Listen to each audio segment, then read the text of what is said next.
put me in the movies. They're gonna make a big star out of me. We'll make a film about a man that's sad and lonely, and all I gotta do is act naturally. Well, I'll bet you I'm gonna be a big star. Might win an Oscar, you can't never tell. The movie's gonna make me a big star, 'cause I can play the part so well. Well, I hope you come to see me in the movie. Then I know that you'll plainly see the biggest fool that's ever hit the big time, and all I gotta do is act naturally.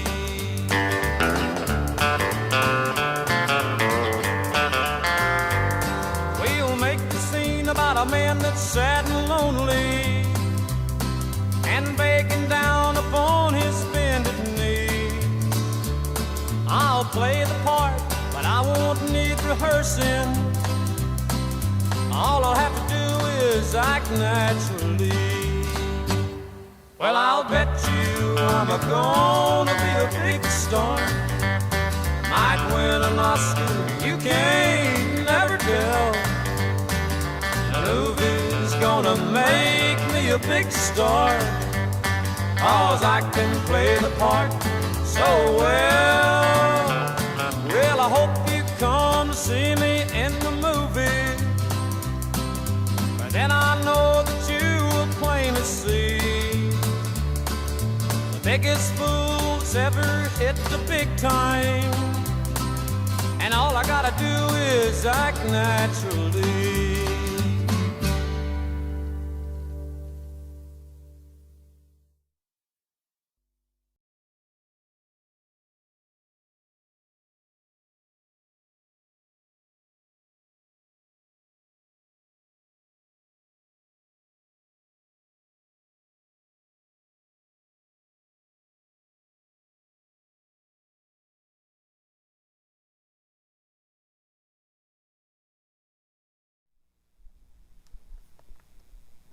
On October 26, 2017, Dan Hennen interviewed Mike Boggio III, president of Michael Entertainment Group, MEG. During the interview, Mr. Boggio discussed how he met David Crowley, the alleged $30 million deal, and when negotiations with the Gray State Project ended. You ready for this? Hello, Hollywood. Mike Boggio III met David Crowley through a mutual friend. The mutual friend connected us together, so we set up a meeting with David in California. I talked to David numerous times on the telephone prior to our first meeting, so that's how we got together. In May of 2014, David Crowley met with the Michael Entertainment Group in Los Angeles, California. It was a very promising project, Boggio told Hennen. David wrote the first go-around of the screenplay. We went through it thoroughly, made numerous changes, and advised David to make numerous changes. At first, we were taking it to the big screen, Boggio continued.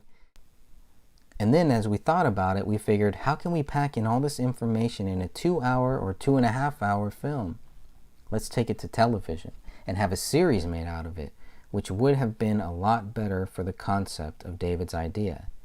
Without specifically naming names, Mr. Boggio commented on the actors considered for the Gray State Project. We were talking about hiring some pretty substantial A-list actors to fulfill some of the roles in the project. 2 months earlier, on March 8, 2014, David had stated that Sean Stone wanted a role in the future project. Quote, Sean Stone, yeah, that one, apparently wants a role in Gray State. Mike Boggio thought that David's version of Gray State would be a great A&E show. It'd be a great cable network television show that could spin off into a film. A&E is also where Eric Nelson's documentary was eventually released. David was always very mature, Boggio told Hennen, very professional, very kind and courteous and outgoing and excited. That's the key word. Mike called David's excitement about the project phenomenal. The original setting for the Gray State movie was in the Midwest Minnesota area, but MEG felt the movie setting needed to be nationwide, coast to coast, north to south. The $30 million deal. We were negotiating with David at the time, Mike Boggio told Dan Hennen. We were talking about budgets for the film. We were talking about getting into production. Like I said, we had a list of A-list actors that I'm not going to even mention in this interview, and we talked about a $25 to $30 million budget. We could easily see the budget in this film being a $25 to $30 million budget. On May 23, 2014, David Crowley posted an update about the deal with Michael Entertainment Group. Quote, "It just happened. I'm not sure how many details I can divulge at this point, but Gray State will be optioned within the next 2 weeks at a major budget and connected with A-list talent. We are connected with a producer who above all else wants to preserve the film's pro-liberty ideals. This is all we could have hoped for and more. Thank you all for being our strongest selling point. Let's make a movie." So there were negotiations, Boggio explained. We were actually trying to option a screenplay.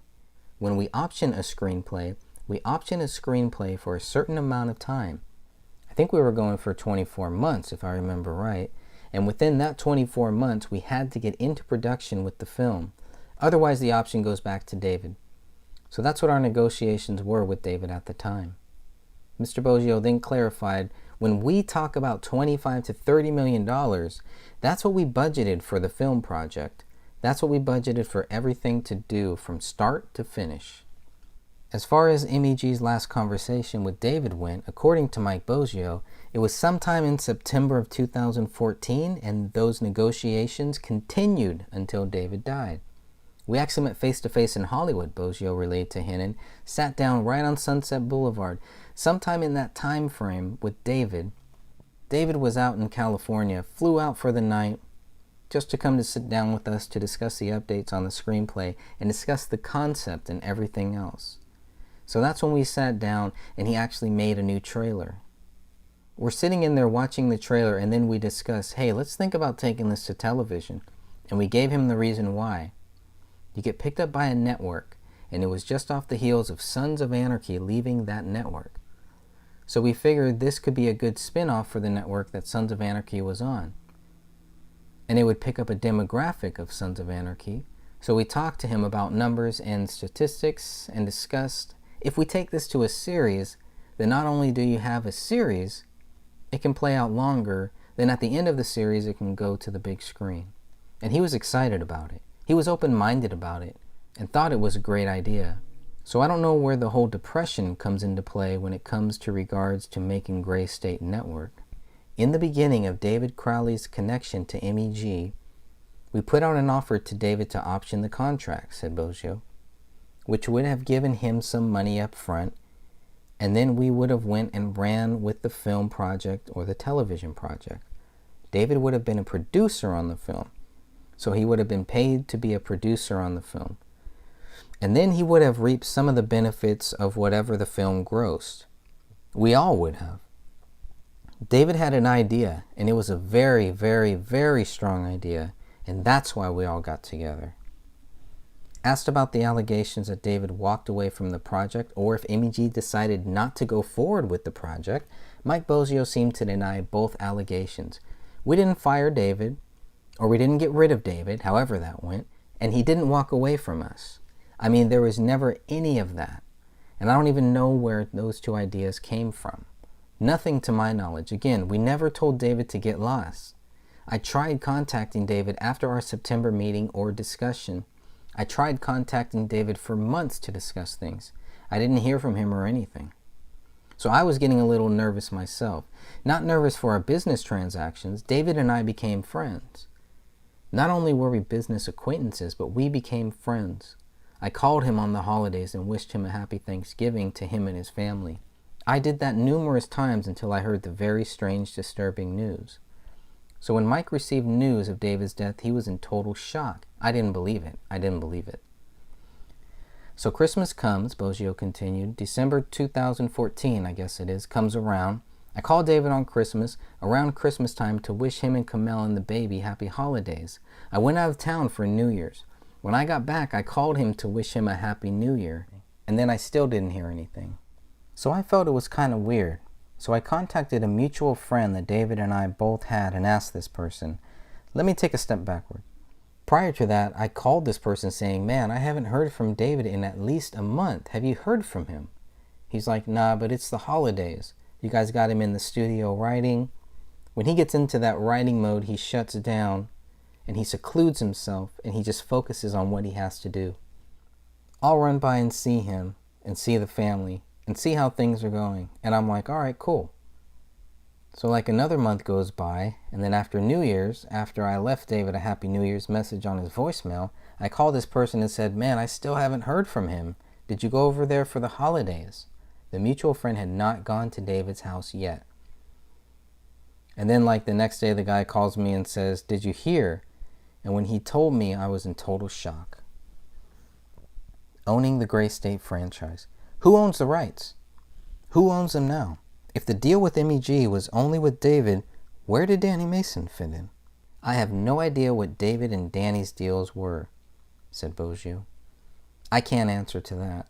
We had nothing behind that. We didn't have anything to do with that whatsoever. We didn't advise David to do that, so I don't even know why. I know that was brought up when we were doing our interview with Eric Nelson, but other than that, I have no idea why David did that, to be honest with you. Dan Hennen then asked if the script still had value. Well, when all this transpired, Boggio answered, we backed away. We backed away because of all the conspiracy theories and everywhere else. For a long time, for at least over a year, we didn't even discuss it. We just figured it was too toxic to even be involved with. Whoever got involved, I know since then they've made something. I know there were a couple guys out there that contacted me saying, hey man, we made this thing, we want you to see it, what's your thoughts? We never even got involved. Then we had a conversation at least a year, if not a little longer than a year after David's death, with David's dad, and I think it was Danny Mason. I think it was. I can't remember for sure, but we had a conversation with them about picking this thing back up and running with it because as far as I remember, David's dad got the rights to the film. Or got the rights to David's estate. So he wanted to do something with it. We started talking with David's dad and then nothing ever transpired out of it. 4 months after the bodies were found, Dan informed Mike Boggio III, Danny Mason was already in process of getting the Gray State trademarked with an attorney. At the end of the interview, Mike Boggio made his view very clear. We always had a pleasant experience with David. We never saw any downside to David whatsoever. Very, very motivated young man. It was actually a pleasure working with David. He took all of our ideas and all of our thoughts and took them to heart and never balked about it whatsoever to us. If he did something on his own time or around someone else, we were never privy to that whatsoever. Please consider watching the full interview with Mike Boggio III posted here. All right, that sounds good. Hello, my name is Dan Hennen. Today is October 26th, 2017, and I'm going to be interviewing Michael Boggio III, president at Michael Entertainment Group, MEG. Hello, Michael. How are you today? Good, good. Very good this morning. Glad to be able to get on the line and speak with you. You've got some important, I think, pieces of the puzzle that relate to this entire David Crowley case that has gotten very strange over the last couple of years. Not only the alleged murder-suicide, but the aftermath and everything else here that went along with it. But more importantly, Eric Nelson has made a documentary called A Gray State, and I would like to get your honest thoughts on the movie, on the documentary, and first and foremost, have you seen it? I have not seen it yet. Okay.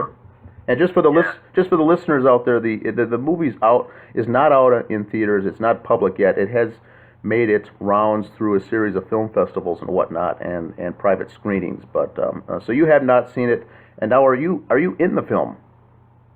We are. Yeah, my partner and myself are. Okay. We did an interview with Eric Nelson out in California at least a year and a half ago. So it's been quite a while. Oh, I see. So 2015, roughly. Yeah, I think it was July of 2015. Okay.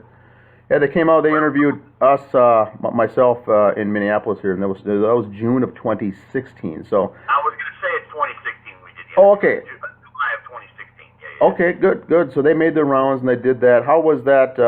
How was that process, and what type of questions did they come up with? They just asked us questions about our affiliation with the project and how we got involved with David and where it led to, and how long we knew David, how many meetings did we have with David, and pretty much what transpired during our relationship with David is what was discussed in the interview. Okay, good. And also for the listeners out there, Michael Entertainment Group, or MEG, was founded in 2013. So, along with Michael O'Donnell, was the other.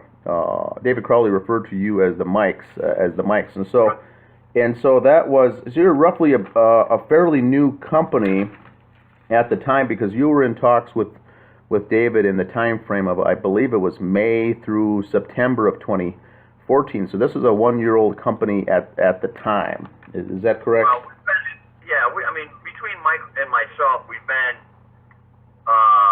in the industry for a long time, and we decided to partner up together and start our own company. So that's how that transpired. So it's not like, we are a new startup company at the time, but we were both in the industry for many, many, many years. Oh, very good, very good.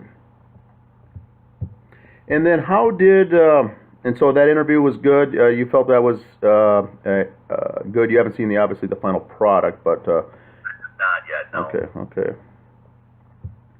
How did David Crowley and the Gray State Project come into communication? How did you guys connect? Did you reach out to him, or did he reach out to you fellas? We have a mutual friend, and the mutual friend connected us together. So we set up a meeting with David in California. I talked to David numerous times on the telephone prior to our first meeting. So that's how we got together. Oh, perfect. And then it got to a point where David flew out there along with Kamel and met with you guys in May of 2014. And Mike O'Donnell wrote in I think it was the Dystopia article from Alec Wilkinson that he said, quote, "It was a roadmap for the next American Revolution." And then your quote was, "This was our most promising project." Can you elaborate a little more on those two quotes? Well, I can't speak for Mike O'Donnell, but I can speak for myself. It was a very promising project. David wrote the first go-around of the screenplay. We went through it thoroughly, made numerous changes, advised David to make numerous changes. And so it was a very promising project. At first we were taking it to the big screen, and then as we thought about it, we figured, how can we pack in all this information in a 2-hour or 2.5-hour film? Let's take it to television. Let's take it network and have a series made out of it, which would have been, a lot better for the concept of the idea of David's idea. So it was very promising. We were talking about hiring some pretty substantial A-list actors to fulfill some of the roles in the project. So, with the whole concept of David's idea and the idea of the show, and we just figured it was going to be a great film, or even a series on TV. Yeah, that's what he was mentioning. It could have been a web series or a television. We weren't going to take it to web series. Web series is kind of a different market. Okay. It depends on what you're considering web series, right? Netflix or something like that, then yeah, we could take it to that, but web series normally is an 8 to 10 minute television show, that's it. Yeah, there was another thing to clarify for some of those following the cases. In looking at the interview with that Mitch Heil came out with recently, and after he dropped off the project at the time, and he was more, and I think some of the other Gray State members were looking to get this movie done and focusing on a one-effort movie to focus on, whereas David Crowley was looking at this project more as a franchise, more of different outgrowths from it, and have it, long-term deal with the documentary, the movie, the series, potentially. Everything. It was the whole thing, and I think that's what kind of turned off Mitch Heil at that point, because he was like, let's just do this one thing and let's get it done. And David wanted to have this thing with many legs and kind of a lot of going in a lot of directions, and I think people were kind of potentially, and I'm not putting words in the mouth, but put off by that, because was it it almost was like David couldn't focus on what he wanted to get done first. Did you get that, gist, I guess? I never got that impression from David at all. He's always, every time we've talked, every time we set up meetings, he was always very focused and geared towards, getting the production of this film going or the television show going. Our ideas, Michael and myself, our ideas were, how do you pack the concept of this idea into a 2-hour film? I mean, it's virtually impossible. It would be so chopped up and so cut up. I mean, it could be done, obviously, right? They do it all the time in Hollywood. It could be done. However, we were looking at it from the long haul that, hey, you know what, this would be a great A&E show. It would be a great whatever, cable network television show that could eventually spin off into a film. Correct. Okay. David's ideas, he had so many different ideas and so many different angles that this thing could have lasted on cable network. Very good. So he was very professional, very business professional, and very mature for his age. I mean, for a young guy coming out doing all of this, did you find him to be very mature, or a loose cannon that didn't have his head in the right spot, and like that? We never saw David as a loose cannon. David was always very mature, very professional, very kind and courteous, and outgoing and excited. That's the key word for me with that question is excited. The amount of excitement with him was, with regards to the project, was phenomenal. I mean, how he was in his personal life, I have no idea, because we never got to that point, right? Yeah. I talked to David numerous times on the telephone in between our meetings over that period of time, and he was always very, very professional and like I said, very excited. When we sat down the first time after Mike and myself ran through the screenplay thoroughly, and gave him suggestions. For example, like the first go around of the screenplay was very centralized, and he had it centrally located, basically, if you will, in his territory, okay, in the Midwest. And we're like, well, no, because if this is the concept of what your movie or what the movie's got to be, then you got to be nationwide, right? You got to be coast to coast, north to south. So he went back to work in the studio and started, implementing some changes with regards to some of our suggestions and discussions that we had with him.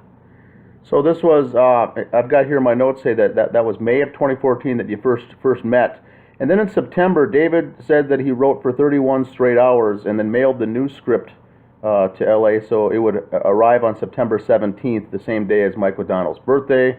And he also included a Gray State poster in with the package because he spent a lot of time, like you said, with those suggestions, and then repackaging that and sending it out. And it alludes to me that he was very proud of this next package. He had his wife read through it, and they mailed it off. And how was that received from you and the other Mike?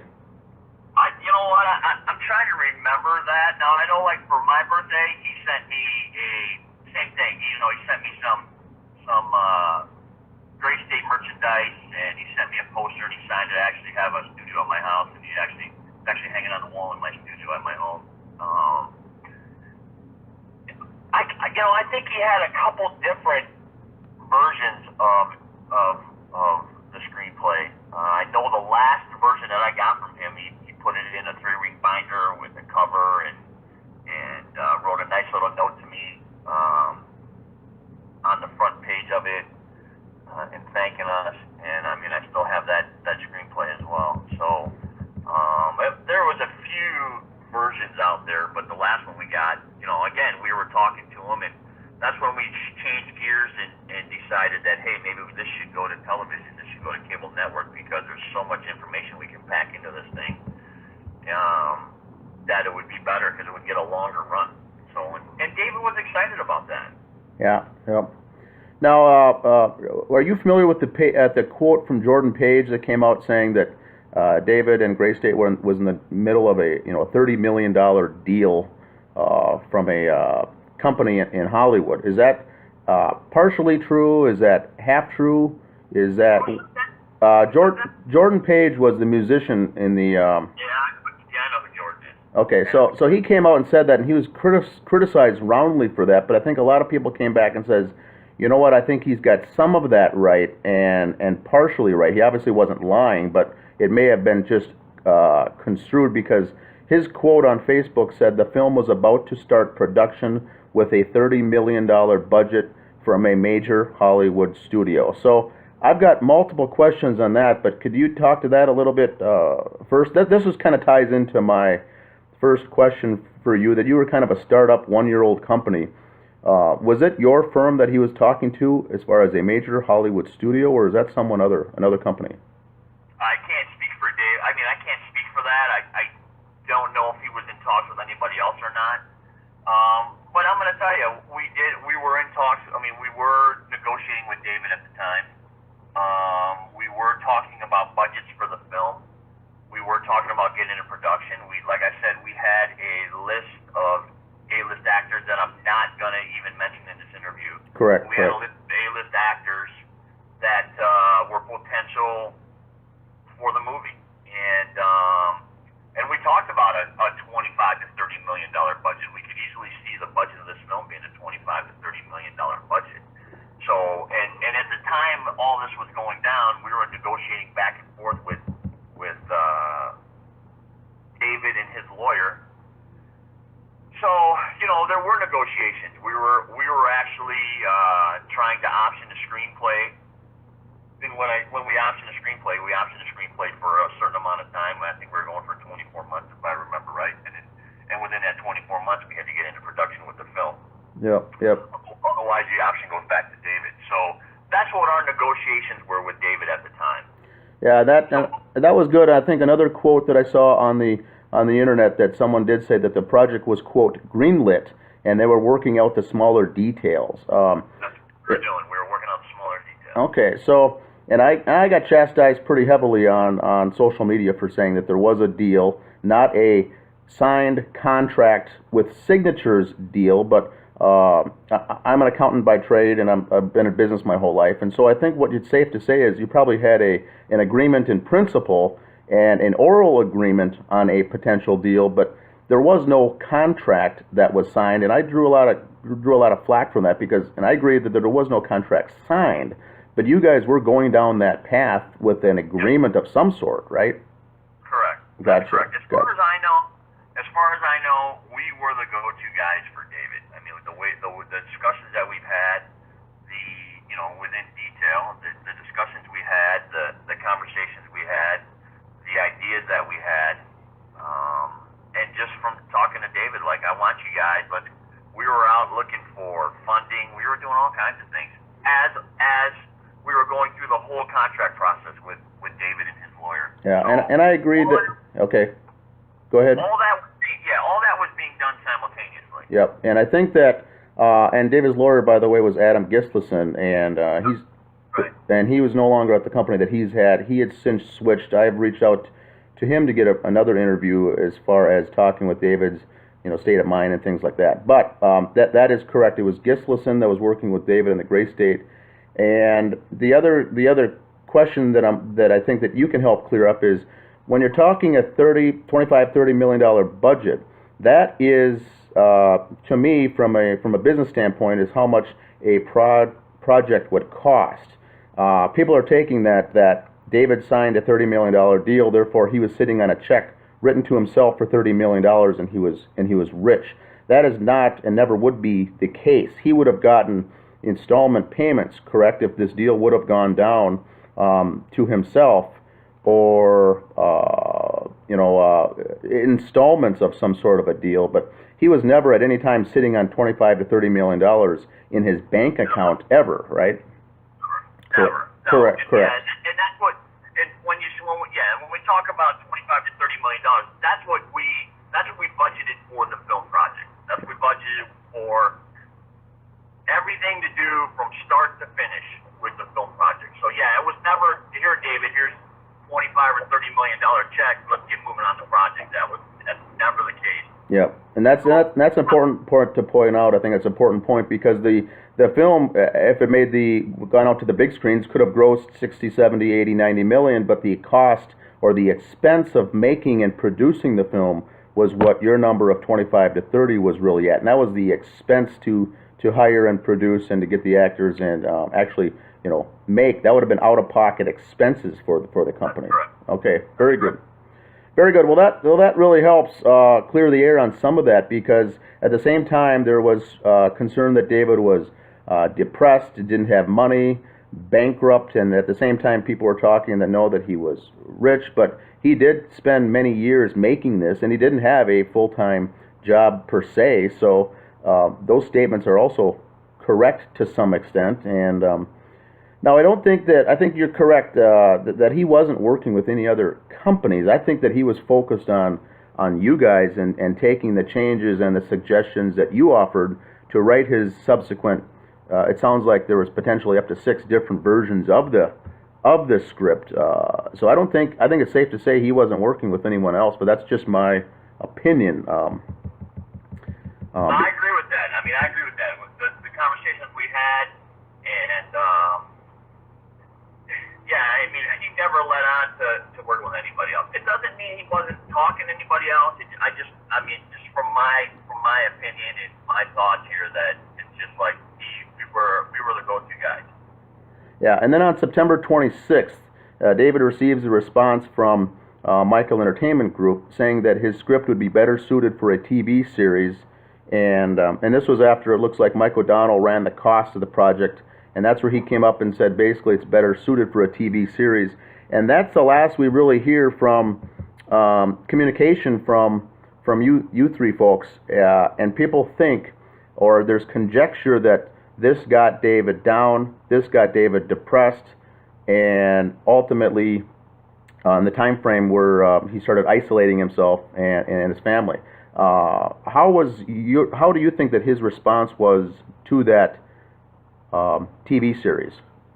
Well, we actually met face to face in Hollywood, sat down.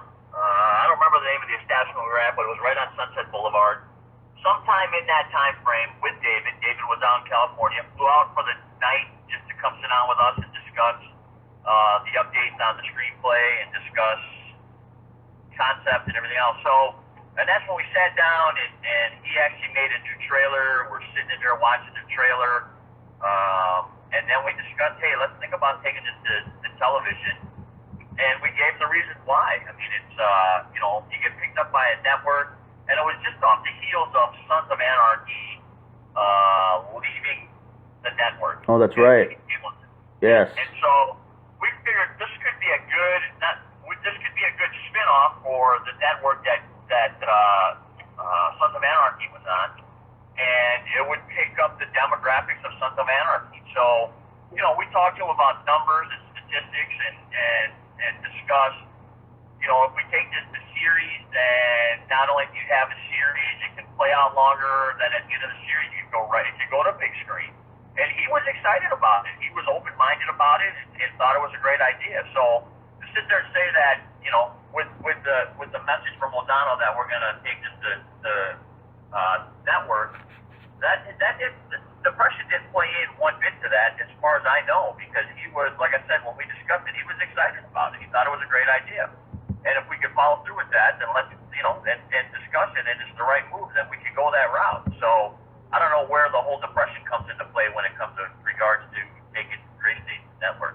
Yeah, I think that was, and that line, that narrative, I think, was injected into the story to help sell the official narrative that he was down and depressed, but he was actually excited for this entire project because at the same time he was working on his documentary called Gray State: The Rise, and he was going to release that on YouTube actually for free around Christmas time or the end of the year there in 2014, which was basically he was putting the final finishing touches on that. Now, were you involved at all with the Gray State: The Rise, or did he mention and talk to you guys about that piece, or is that just an individual project that he was working on the side? Yeah, we weren't involved with that at all. We knew he was doing it. He was talking about doing it, but we had no involvement with that whatsoever. And so, releasing a documentary like that, 2.5-hour documentary called The Rise, he was going to give it away essentially for free on YouTube just to get the message out, inform people, educate the public. And that kind of flies in the face of folks saying that David was doing all this for the money. He was out for the money. He was out to get rich.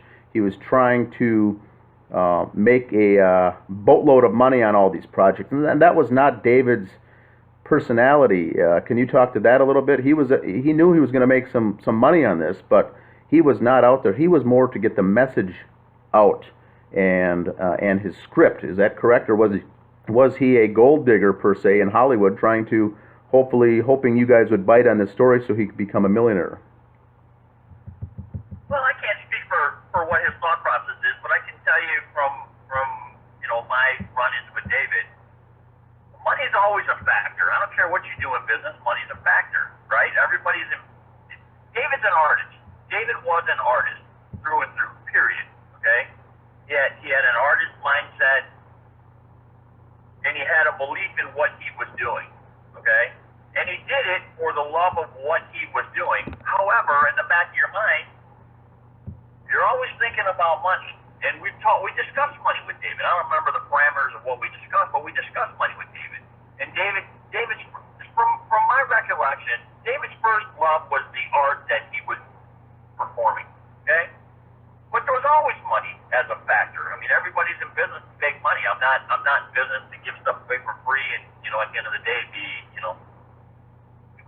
who I am. I mean, it's a matter of there's always a money factor. Now, with our deal with David, I'm not going to discuss figures or anything like that, but our deal with David, we put out an offer to David to option the contract, which would have gave him some money up front, and then we would have went and ran with the film project or the television project.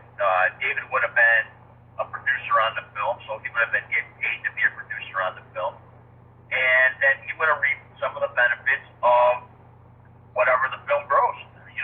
We all would have. So that was the factor here, and it wasn't like David was a money-hungry, grabbing guy, and he was trying to weasel his way into Hollywood. David had an idea, and it was a very, very, very strong idea, and so that's why we all got together.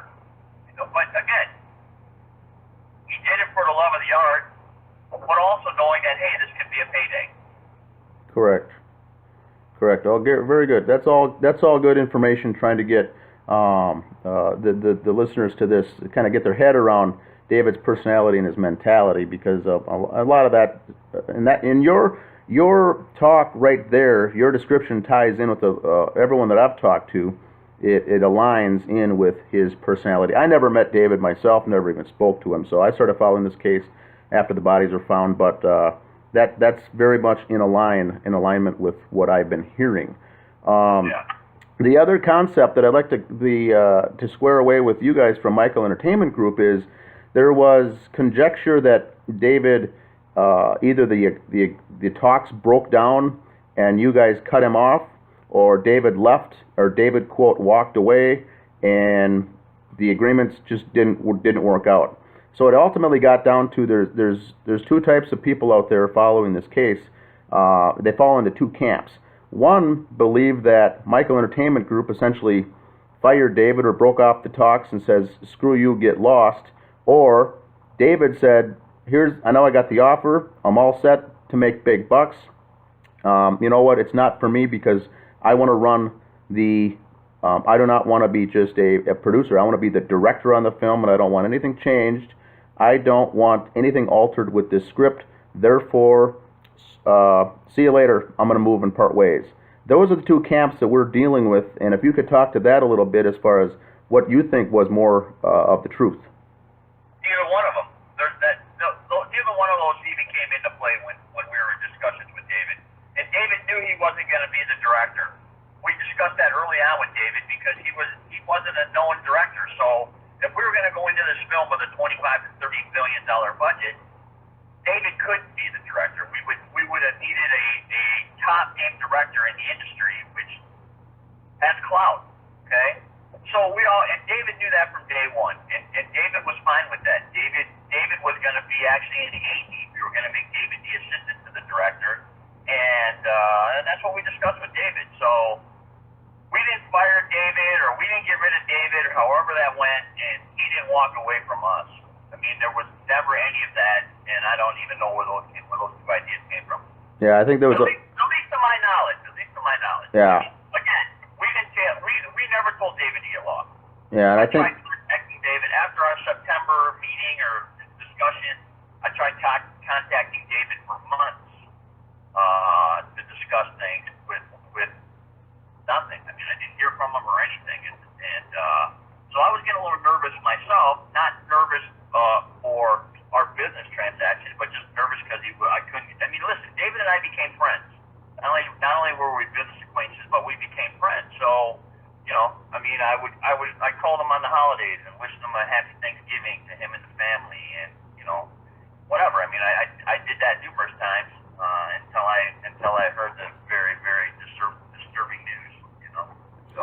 Now, how was your how did you receive the news of this, and how did you process that after working so close and becoming friends with David?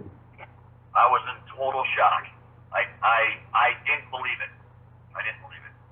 And then, I actually so Christmas comes, December 14, I guess it is, comes around. I called David on Christmas, around Christmas time, to wish him and Mela and the baby happy holidays. I went out of town for New Year's. When I got back, I called him to wish him a happy New Year.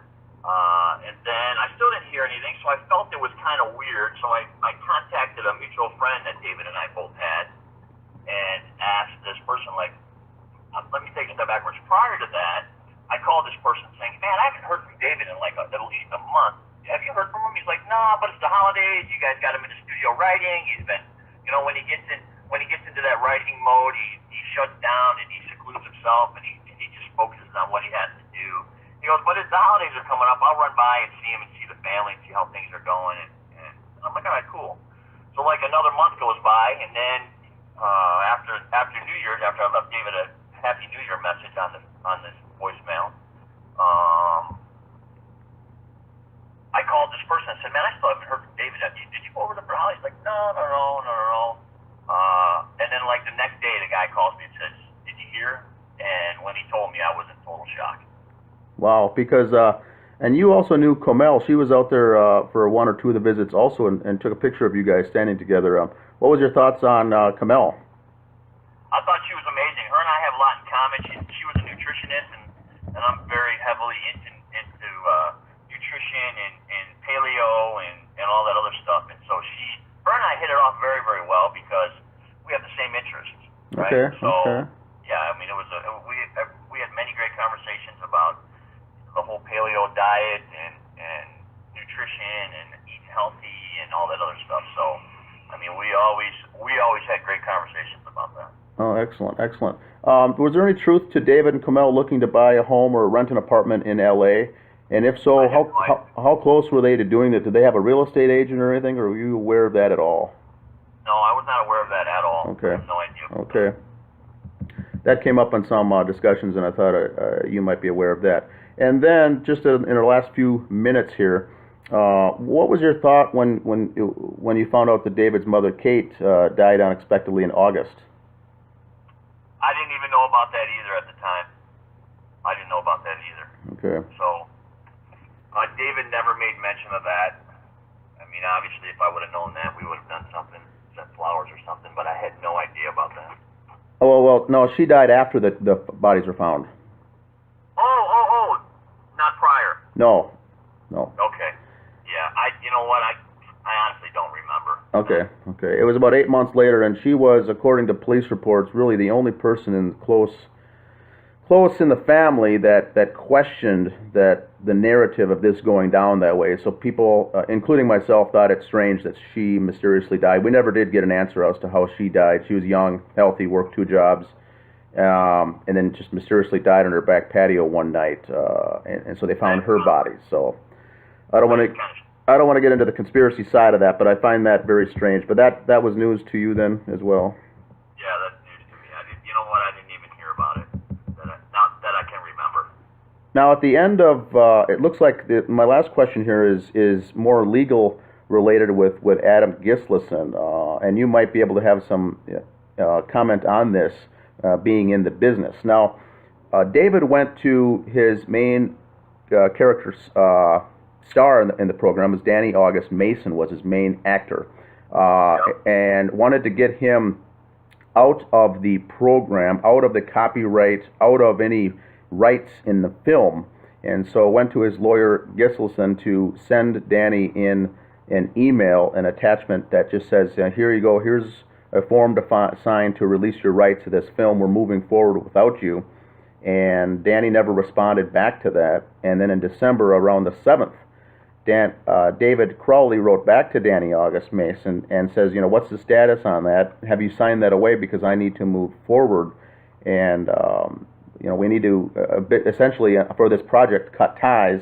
Danny August Mason said that I need to run it by my lawyer before I sign anything, and I'll get back to you. And he never really did. So it was clear that we've got evidence that David wanted Danny out of the project.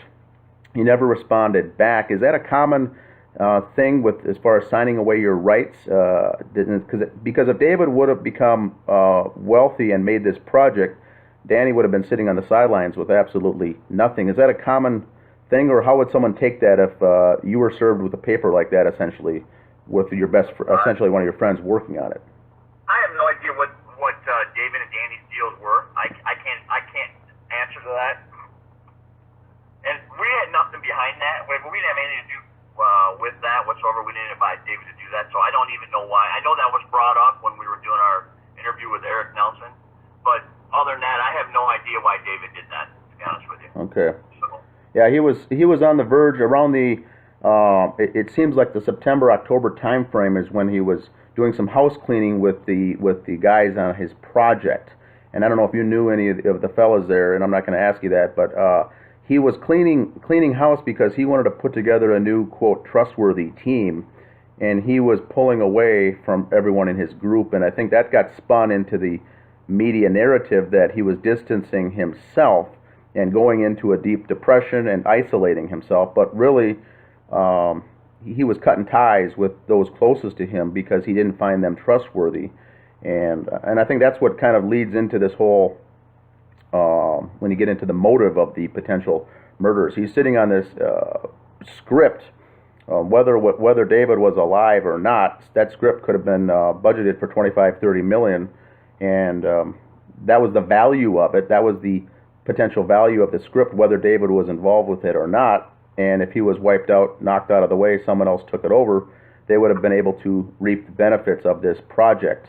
And so that's kind of the thinking that those of us have as far as a motive for this. And the only people I'm getting hit with hard as people against that theory is the people in the gray state. They're saying there was no deal, there was no value, the script was worthless, David wasn't working with anybody. And, so it comes into that whole means, motive, and opportunity that many think that it's actually the gray state members themselves had the potential greatest thing to gain if David was out of the picture. If the body was found and someone else came and presented you with the script, would it still be viable? Will it still be the same asset value? Or was David the linchpin holding it all together? well, when all this transpired, we backed away. We backed away because of all the conspiracy theories and everything else. We just, for a long time, for at least over a year, we didn't even discuss it. We just figured it was too toxic to even be involved with. So whoever got involved, I know since then they've made something. I know there were a couple guys out there that contacted me saying, hey man, we made this thing, we want you to see it, what's your thoughts?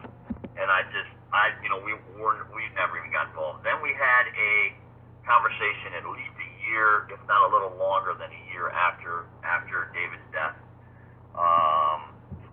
with David's dad, and I think it was Danny Mason. I think it was. I can't remember for sure, but we had a conversation with them about picking this thing back up and running with it, because as far as I remember, David's dad got the rights to the film, or got the rights to David's estate. So yeah. He wanted to do something with it. So we started talking nothing ever transpired out of it. Yeah, and it seems like I would bet that the other person would have been Danny August Mason, because 4 months after the bodies were found, Danny was already in process of getting the Gray State name trademarked with an attorney to get the the name and phrase Gray State trademarked already. So he was moving forward with the project. So it must have been him, was what would be my guess. Yeah, it must have been. Okay. All right. Well, I've got to let you go here, Mike. I thank you for your time. But do you have any other closing thoughts to wrap this up, to help clear the air, if there's anything out there that you can think of? Not that I can think of. I mean, again, I'll reiterate myself, but we always had a pleasant experience with David. We never saw any downside to David whatsoever. Very, very motivated young man. It was actually a pleasure working with David. He took all of our ideas and all of our thoughts and took them to heart, and never balked about it whatsoever to us. So, I mean, if he did something on his own time or, around someone else, we were never privy to it whatsoever. So. Excellent. All right. Thanks. That makes sense. All right, Mike, thanks for your time. I think it's very helpful information. I'll get this out so people can make their own conclusions from it, but at least have some basis from someone in the know, someone worked closely with him in his last final months, and I think it's very, very helpful. So I can't say enough. I appreciate your time. Thank you so much. All right. Thanks, Mike. Have a good day. Yep, you too. Bye-bye. Yep.